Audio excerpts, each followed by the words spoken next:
Grand Theft Auto has come to handhelds before, but it's never come quite like this. In the past, the games have gone for the classic top-down view of the older GTA games. But in Grand Theft Auto Liberty City Stories, you're presented a game in full 3D that takes place in the same Liberty City that you might remember from GTA 3. First and foremost, it's a pretty stunning technical achievement.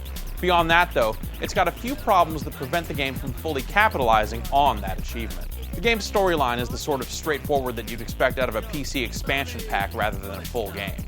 You play as low to mid-level mobster Tony Cipriani, loyal to a fault. Cipriani's a member of the Leone crime family headed up by Salvatore Leone. The Leones are neck-deep in an open war with the Sindaco family when the game opens. Over the course of the game's 12 or so hour storyline, you'll take it to the Sindacos, the Forellis, the Yakuza, and so on. The game rarely strays from this focus, which is a bit of a shame since some of the most interesting and funniest parts of previous GTA games have been when you've gotten off track a little bit. Now, I say it's around 12 hours to beat, but keep in mind I'm only talking about the story. Sticking to the story leaves you with a completion percentage somewhere around 40 or so. You've also got the standard GTA side stuff like pizza delivery, vigilante missions, ambulance driving, hidden packages, and so on. You can also take on work at a car lot and attempt to sell cars to customers by showing off your driving skills. If you're into that optional stuff, you'll find a lot more to do. Over the years, the mission design in the GTA games has gotten more complex, introducing multi-staged missions that have you doing a lot of different stuff to achieve your goal. Liberty City Stories takes things back to the days of GTA 3 in this respect too. The missions are usually pretty one-dimensional and focus on you getting a car, blowing up a car, taking out a guy, picking up some guys, getting your car sprayed, and so on.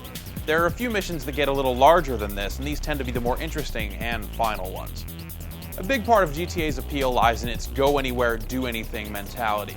People have built entire mini-games in their heads that revolve around simply opening fire and seeing how long you can survive before law enforcement finally gets you.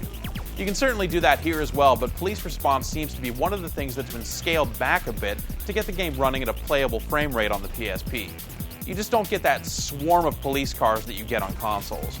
Also, a few hitch-ups related to the game's audio starting and stopping occasionally cause the game to seize up for a second or so when you get into or out of a car. When you're in the middle of a heated firefight, the stoppages really stick out. While the game's storyline is mostly serious, the game still gets its trademark sense of humor across on the radio stations. While the stations aren't as long as they've been in the past, there's still plenty of great stuff here. The DJs are generally pretty good and the commercials are fantastic. The music, however, isn't quite the treasure trove of licensed music you've heard in past games. Maybe the publisher ran into some trouble trying to license late 90s boy band music or something, but the only station that feels truly accurate is the rap station hosted by DJ Clue.